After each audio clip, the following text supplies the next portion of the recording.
Hello. So my name is Nguyen, and today I'm going to talk about the Comprehensive Environmental Response, Compensation, and Liability Act, in short, CERCLA. So CERCLA, or the Superfund Act, is established by Congress on December 11th, 1980. It's enacted by EPA, the Environmental Protection Agency. So EPA is responsible to clean up pollutants, hazardous wastes that have been released and been contaminating the natural environment, deliberate or accidental by chemical and petroleum industries, such as a chemical spill or an oil spill like the BP oil spill back in the year 2010. So such events can impose serious damage on public health and natural ecosystems. So CERCLA gives power to EPA to demand responsibility from the involving companies or industries with concrete proof that the industry is responsible directly for the chemical contaminations. And so these parties they are responsible for the environmental damages, and required by law, they have to directly cooperate with EPA in the consequent cleanup. EPA also imposes a tax on such parties that funnels to a trust fund which pay for all the cleanup activities. EPA has the jurisdiction over 50 states, and they act by proxy of states' environmental agencies and local waste management services. So there are two kinds of responses from the EPA. The first one is the short-term removal response. So EPA, so sites that require immediate response from the EPA, sites that have chemical contaminations that it's deemed extremely dangerous to the public. So those sites have to undergo immediate cleanup to protect the public. And another response is the long-term remedial response actions. So these responses to the contaminated sites that are deemed serious but not life-threatening. These sites are usually registered on the EPA's National Priorities List, NPL in short. And if you go to the EPA website, you see they have a list. They put the NPL list on their sites for public perusals, and as you can see, this is a screenshot of the list. This is the name of the site, the location of the site. You can also see the companies or the industries that are responsible for the cleanup, and also the chemicals, pollutants on the site. And in the case if EPA cannot find the responsible parties, they have to take up the mantle themselves. They have to do the cleanup themselves, and by way of third-party organizations and affiliates, either through court orders or by legal decrees and legal settlements. And after the cleanup, they'll go after likely companies that they think are responsible for the damages to recover the cost by way of the tax that I just mentioned earlier. So so SARA and EPCRA are two amendments to the EPA. CERCLA was amended with the Superfund Amendments and Reauthorization Act, SARA, in 1986, which in general gives EPA more authorities and reviews its assessment phase.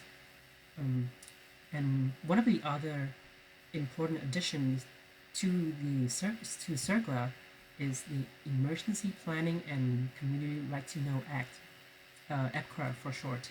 So this act allows citizens to have access to information about chemicals that are being used at industrial facilities and companies. Citizens have the right to know how these chemicals are disposed of, and in turn, these companies are required by law to provide these information to the public. So it's a back and forth relationship that the EPCRA was trying to establish between the industry and also the public. So the cleanup process, it's a step-by-step process. It has, as you can see by this diagram, a lot of steps and plans, and every steps on the way has to go through reviewed and approval process. So it is very exhausting. It is a very exhausting process, but also very meticulous. So I'm going to talk about each step. So the first step is preliminary site assessment. So the EPA will test air, water, and soil quality at the sites using its standardized hazard ranking system, HRS for short. So this system is basically it's a numerological system. EPA tests for all the pollutants and the contaminants on the site and grade it. So if the grade goes through a certain threshold, EPA will determine if the site will need short-term response or have to go through the long-term treatment. So, and if the site is deemed for long-term remedial treatment, it will be listed in the National Priorities Listing, NPL. So in this process, EPA will notify the local community about the cleanup, and they'll get their feedback. And after public feedback is reviewed and the proposal for the cleanup is accepted, the site will be formally included in the NPL list. So currently, California has 97 sites on the list, and in the Bay Area alone, there are already more than a dozen Superfund sites, which I can show you later. So the next step to take is the remedial investigation and feasibility study. So in this step, EPA will estimate the extent of contamination at the site. They will assess the cost, feasibility of remedial treatment. They will come up with alternative plans and see which plans will work for each site given the environment, the proximity to residential areas, and every other factors in between. They will also establish the information repository and administrative record, which provides to the public every details about the cleanup process. They will also set up the community involvement coordinator so local citizens and organizations can participate in the process. The next step to take is is to establish the record of decisions. So basically, it's a report that gather all the information from the site assessment, public feedback, proposals, alternative treatments, community involvement plans. They all grouped together in a public document, and the public can have access to this document to review it for possible amendments and finalization. So these documents are really they're really informative. They range from 200 to 300 pages. So it's very detailed. Next step is remedial design and action. So EPA and the team that they have gathered will come up with final designs for a cleanup process. Prepping and technological remedies are constructed and getting ready for implementation. So there are funded states contract with third parties. They have to set up guidance, and they will oversee the potentially responsible parties' involvement in the cleanup process, and also they recruit help from the U.S. Army Corps of Engineers to help in the design of any technological and engineering aspects. Oh, so this is a map of the Superfund sites in the Silicon Valley. As you can see, all the sites are centered around the technological sectors.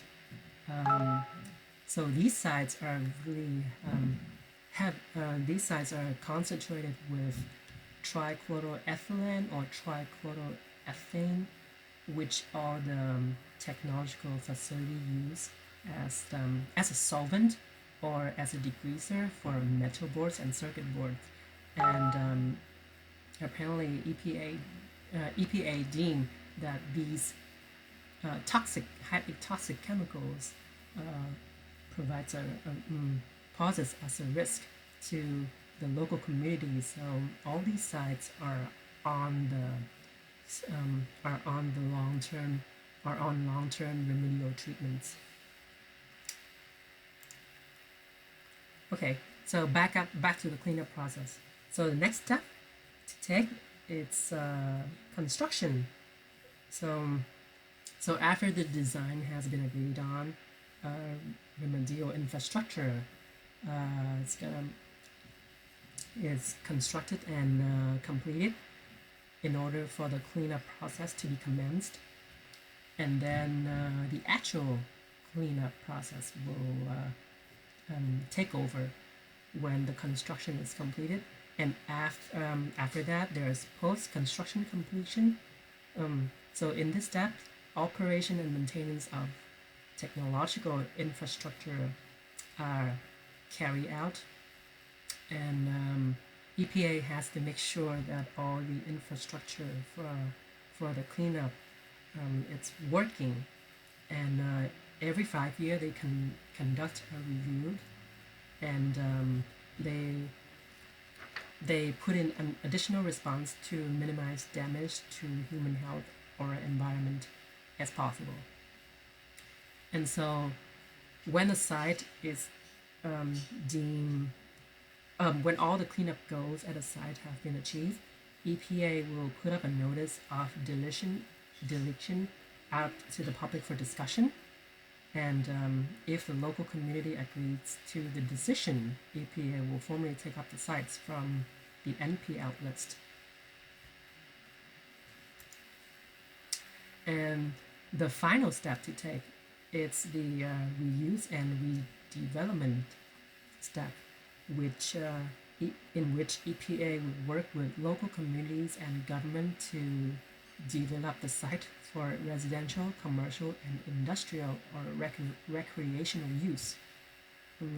EPA provides the public with tools and resources needed for redevelopment. So, and this is a picture of a AMCO chemical Superfund site located in Oakland.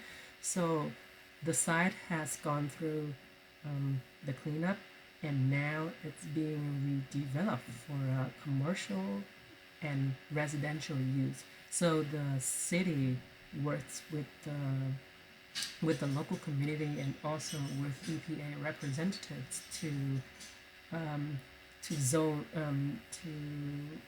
develop this area for public use. So you can see different color means different zonings for commercial and public spaces, such as a post office right here, more housings right here, a BART station over here, and that is the purpose of redevelopment. So this is a few accomplishments that EPA through CERCLA has achieved in the year 2015. And as you can see, they clean out a lot of sites and they add in more more contaminated sites. They even generate a few income, and I would say it's pretty cool.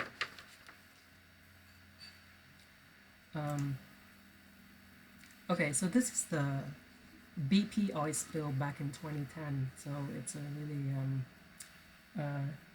it's a big event back then where BP spilled 210 million gallons of oil discharged into the Gulf, and BP has to pay for as much as 40 billions in fines and cleanups. And until this day, EPA it's still monitoring the area and they collect air samples, water samples, and sediments from Floridian shores to check for oil spillage or particles. Yeah, they still work with the Coast Guard and the National Oceanic and Atmospheric Administration or local, state, and federal agencies to monitor the situation. And they all BP also still cooperate with EPA in their own plan to use the dispersants to dissolve the oil underwater, for example. So this picture right here, it's a plan distributing the dispersal onto the surface of the ocean in order to clear the oil away. And then you can see right here, people are cleaning up the oil. A man is trying to rescue a pelican. Poor pelican. Okay, so that is the end of my presentation. So I think Superfund, the Superfund Act is a pretty much needed legislative piece. In the long term, though, I don't think it is. We should rely on the Superfund Act too much, because the way I see it, we live in consumerism world. So the more people consume, the more we have to support those consumption. So we have to produce more and more, and with human errors, we are bound to make mistakes. We are bound to mess up the environment somehow, somewhere. So it's not good. So I think that changing our lifestyle, changing our thinking, switching back from the materialistic lifestyle, maybe it's a good way to reduce this kind of events to happen. And we have to start now, because all right, that's it. I'm out of ideas. Sorry. So that's at the end of my discussion. And thank you for listening to my presentation. Bye-bye.